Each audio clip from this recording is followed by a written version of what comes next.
esoteric principle. Like there's something esoteric in every... Sige, can we, can we pick it up from that? And can you present it so we can listen to it? And then after that, we can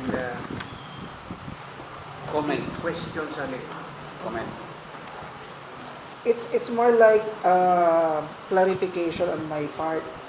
Because I was asking Shiri if I could make a presentation today, which was not confirmed nor rejected. I was just asked how long it will take. Unfortunately, Are you ready? You're the Ready. presentation. I can only... I think Up to you where can. you can. Oh, you can go ahead. Better. Up to where you can. Okay? 30 minutes. Oh, Okay. or even more. because what I intend to do is to somehow... Never mind. Don't discuss it. You stand up, you present it, you speak your mind, you share what you understand about theosophy and the key points that you have appreciated up to this point in your study, and then let us listen. correct me if I'm wrong because I'm not familiar with... And I cannot recall what was discussed by It Shiri. doesn't matter. You are going to use your insight. Yes. And you have been here and you have been going over many information, including the internet. So you gather that and then you present it. Okay. I'd like to, if I may now start. The last time, if I remember, Shiri discussed that there were things that are kept by each group, even in ancient Egypt. What she termed as esoteric, which means for me, knowledge, okay. esoteric knowledge And then means what else? hidden. That's my understanding. So she mentioned that if we want to become a member of the Theosophical Group of the school, we need to be prepared to more or less be trained in line with what needs to be done. She made mention, for example, that as part of the requirement, correct me if I'm wrong, is that one needs to be a vegetarian for at least 5 years. Yes. Now, I was listening and I was thinking, why would I need to be a vegetarian? That's one. But more importantly, what is it that, because Theosophy says there is no religion higher than truth. And therefore, to me, everyone should be able to realize the truth. According to Jesus, the truth shall set you free. Now, since Theosophy also uses science as part of its way of searching for the truth and knowing it, that's what I liked about it. I'd like to see how that truth is. Okay. Because right now, I feel I have arrived at the truth. Okay. So will you kindly share that? Yes. For example, I declared around March, I became an atheist. Not the kind of atheist people would know, but an atheist in a sense that I no longer worship. I no longer consider an anthropomorphic God as someone is real or something is real, which I have espoused before in my young life. But I am more in the leaning that we ought to follow what the great masters did. So, I remember, I don't know if you can recall, Shiri was saying, the great masters have not reached the level of Christ. Or there's no one who has reached the level of a master, of a great master. That, according to her, as she described it, someone who can just come and appear before you and leave right away. So to me, if you can do what the masters can do, You can be like a God, in the sense that you can appear and disappear in front of anyone. But more than that, to me, I can help people. I can help people to realize what they are meant for. What is the reason why we are here on this earth? Okay, so you develop that. Can you now share how you intend to help others? Well, basically, our destiny, if I may say so, borrowing from the word, from the concept of Marty, is that we are all destined to give.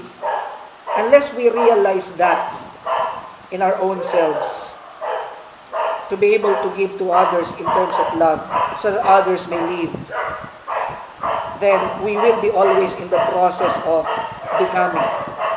Because in the end, can you be more focused? Let's say you pick out a concept, an idea, or a principle, yes, and then from there you will develop your understanding, so we can learn what you have in mind. Develop, be focused. You just pick one idea. Like for instance, there is such a thing as initiation. Then from that, you explain what initiation is all about. Is very important to be initiated, and what are the requirements to be initiated, and what for to be initiated. Yan. Basta yung focal point is talagang steady doon lang, palalim na palalim. Hindi yung left, mamaya right. no. Hindi. I'm there. Point given, man intends to be who is supposed to become. That's the point. Men intend. Man naturally is drawn towards becoming Who makes him to be grown? his nature. And what is nature? The spirit nature. His whatever his nature, he has I may call a spiritual nature. But the nature is such that you can see it ordinarily in every person. Would you take this to be a clearer definition of nature? That nature, The essence of something is is the nature. manifestation. Nature is the manifestation. Nature would be the manifestation in the physical plane of that which we call the primal cause, or God, Yahweh, Allah, whatever name. Right? So something like that. No, I'll simplify, because if we go about definition, I might lose the point I'm making. That is exactly All what right. we mean now. That's why In Theosophy, it is exact.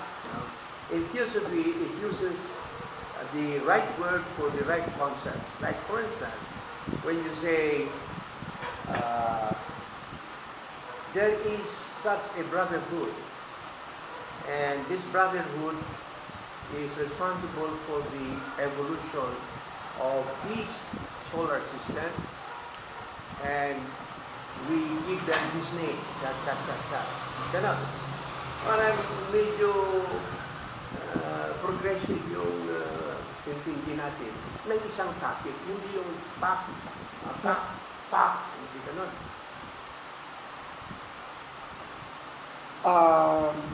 You pick an idea, a topic, and then delve in it as deep as you can. Do not deviate from it. I would just say my topic is about reflections on the principles of Theosophy. Go ahead. All right, insights on the tenets of Theosophy. That's what I'm sharing right now. Because I mentioned one of the tenets of Theosophy is there's no religion higher than truth. Which means ultimately, if we know the truth, then we can be happy and at peace. Now, what does it mean? How does it come to your mind? There is no religion higher than truth. That's what Theosophy is saying. No, that is what it says, but how does it come to you into your particular consciousness? It is not enough that we blurt out and repeat like parrots the same sentence. No, if you allow me to expound my Okay. idea, then listen and then I will entertain Question. questions and reactions, and maybe we could learn from it. Okay. Okay, go ahead. Wait. I just want to explain the rules. We have a new beginners here. They want to hear from us the definition, the meaning, and what will it brings in our life to change and the transformation. As a transformation or something must renew our mind regarding to the truth or the higher truth. There is a law. I just mentioned, Brother Tony told this morning, there is a rules or law we must proceed on before we speak or represent something. Now, in behalf of our new beginners here, we must behave in explaining and be detailed in our explanation. I hope so. Brother Tony can understand me, and I hope Attorney can understand what I mean. So, are you Agree? agree? Yes, I need to clarify understand you. that Thank you, one. thank you very much. I need to clarify that one Okay. because in my experience, I do know that one of the tenets of theosophy is that no one imposes any belief on each other or on Precisely. another person. Precisely. Do we agree? I guess Definitely. that Yes, is sir, one respect that all. is one of the law or the rule that we're talking about. Yeah. But as far as the rule or the things that people need to do, that would remain esoteric as far as the deeper, how would I call it? Essence. The deeper practice of theosophy or divine wisdom, as you may call it. In my case, in my reflection, I believe I don't need to go that far. I believe I don't need to become a vegetarian to be able to realize the truth that I have arrived at. Why? Well, people need tools to be able to practice certain things. Okay, that's a point. Very good point. For example, children would require certain walker to be able to enable them to walk until they are able to walk on their own. Some religions need to focus on their faith, and so they have certain rituals that they need to follow. They pray the rosary, they pray a number of times, certain times of the day.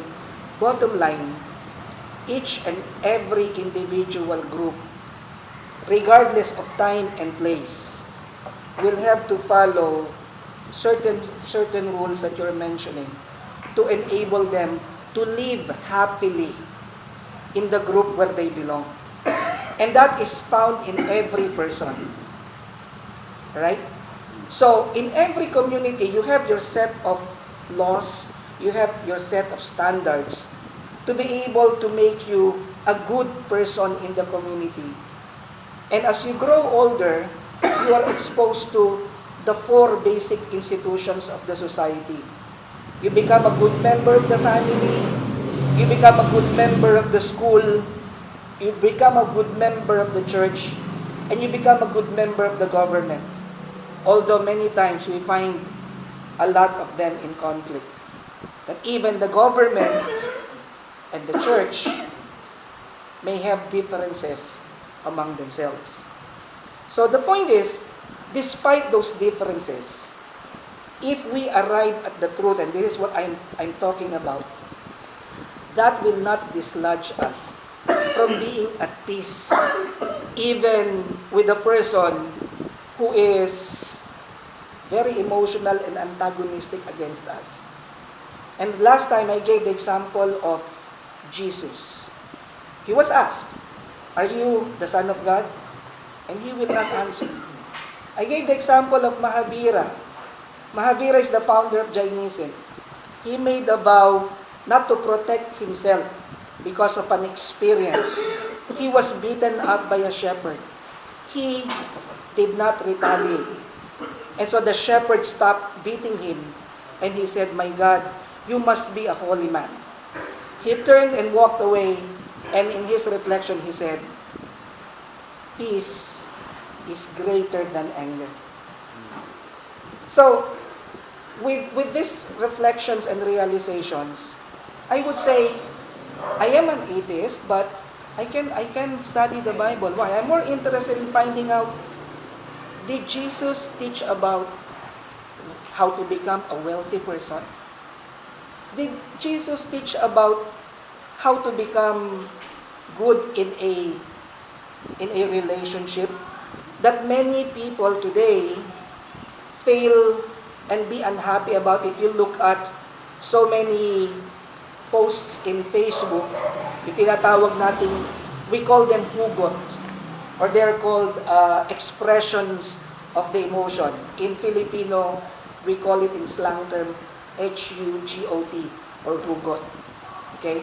So we'll find a lot of them expressing their emotions, expressing how they feel and the hurts that they feel, which is a part of every human society. For as long as you are a human being, you will be exposed to hurts. And the way we deal with this hurt, for me, is the key to the truth, the theosophy, who may be saying it's esoteric. And I believe when you eat those things, when you practice what you need to practice, you are strengthening yourself to deal with other people who may be against you, with other people who are trying to harm you. You may want to protect yourself. That's normal. Who among you who is a normal human being who, when attacked, will not defend himself? Who among us, when your hand is put on the fire, will just let it be in the fire and let it burn? That's abnormal. Human nature is such that we have our defense mechanisms. But to enable us to go beyond those defense mechanisms will allow us to be strong like the great masters. To me, that is the truth that is higher than all religion. To me, that is the key to brotherhood. Why? We talk about karma. What I do to you is what I do to me. So why will I harm you if I'm harming you? In consequence, I will be harming myself. But in reality, we cannot see that. If I hurt you, I hurt you. Pero karma also work positively. You love you. It's not always negative. Karma is not always negative. So, if you speak of karma, it works both ways. That is correct. But what I'm saying is this. There are a lot of things that people teach. Don't kill animals. Don't eat dinuguan. Don't eat pork. Don't celebrate birthdays. Don't celebrate Christmas. I've seen a lot of them. But what is the essence? Now, let us pin down. Sir, let me just finish, okay? I'm just giving examples to concretize what I'm trying to say. The rituals are tools, but they are not the essence to be who we really are. So if you eat, let's say, pork and I don't, let's respect each other, it's okay. But in terms of scientific findings, when you grow older, then that's something that's bad for you. That may be bad for you. Right? So basically, when I talk about reincarnation, to me, I see it as going into a higher level from elementary to high school. If you fail elementary, you will not move to the other level. In reincarnation, I've heard from Shiri, if you cannot fulfill what you ought to fulfill here, you will come back. And you'll need to experience what you need to experience. To me, that's good. Why? Then I have another chance to do what I need to do, to fulfill what I need to fulfill. I'm 60, and it is only now that I think I'm beginning to live. I did not go to work. I beg, excuse myself from doing my work. I have a cervical radiculopathy, what we call commonly as a slip disc, and it's recurring. Sometimes when I move my arm, it shoots up here. And on my way here, I can feel the pain. But why did I come here? Because this is what makes me happy. Why do you come here? What is it that draws you into what makes you happy? Is you. If you want to share and you are happy because you can share, then that's you. If you want to sing because people love to hear you singing, then that's your destiny. Whatever gift that is given to you, cherish that, show that to others, inspire them. To me, that is truth. If you inspire them, they follow and realize you are a real person, then you have fulfilled your destiny for me. Because each man is destined to give. If you don't give, stop giving, you slowly die. I'm a teacher. I never realized when I was in grade 1, my Miss Santos, my grade 1 teacher asked me, what do you want to become when you grow older? I said, I want to become a teacher. As a 7-year-old kid, I saw that my teacher was spanking noisy students. They put their hands on the desk and she goes around spanking them, said, I'd like to get back at them. So I'd like to become a teacher. To the mind of 7-year-old kid to spank them. I never realized that when I said that, I will become really a teacher. And what is a teacher? Not someone who's in school. Someone who could share what he has. And this is what I'm doing right now. This is what I love doing. Okay. Thank you. So that is your realization Yes. of your study. Yes. Let us go a little bit more deep, no, on vegetarianism. Do you know the reason behind the teaching? What is behind the encouragement that we should desist from eating meat? Do you know why? No, Has sir. anybody studied the reason behind the recommendation that we should become vegetarian? You haven't heard the reason? You have not? Would you like to listen to the reason as supplied by the ancient wisdom pertaining to the eating of Vegetables. meat? Ah, Tatapos ba yung yes. talk mo? Okay So, na raw. ano na? Oo. Okay na mag-share? Oo. Okay. So, would you like to go through that? Why is it recommended? Oh, we would like to hear the reason why. Excuse me. I'd like something to say about that. Eating meat and eating vegetable, becoming a vegetarian. One reason I heard, or I just learned, that for health reason. So if you eat more vegetable, you become a vegetarian, you live more, longer life. That is That's the this one.